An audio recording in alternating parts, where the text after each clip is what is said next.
श्री मंगलमूर्ती मोरया. नमस्कार श्रोते हो.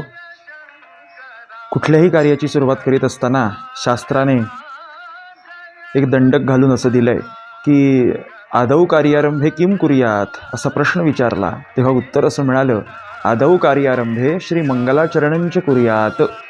ओंकार स्वरूप श्री गजाननाचं, श्री मंगलमूर्तीचं स्मरण करायचं आणि कार्याचा आरंभ करायचा, कार्याची सुरुवात करायची.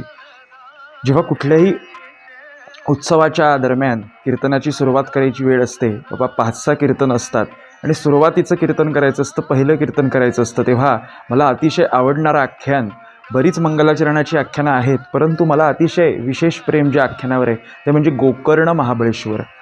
आणि अशा ठिकाणी कधी जाण्याचा योग आलेला नव्हता. त्याचं आख्यान सांगणं, त्या विषयाची महती सांगणं, पण त्या गोकर्ण महाबळेश्वराच्या ठिकाणी जाणं म्हणजे किती भाग्याचं आहे, किती आनंदाची गोष्ट आहे की हे वैशिष्ट्यपूर्ण असणारं स्थळ, ठिकाण बघणं हे खूप भाग्याचं. त्यामुळे आज गोकर्ण महाबळेश्वराच्या ठिकाणी आम्ही दर्शनाला जातोय.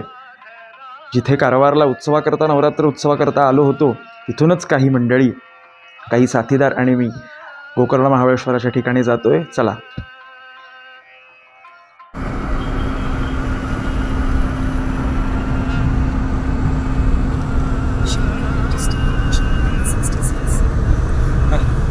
नमस्कार.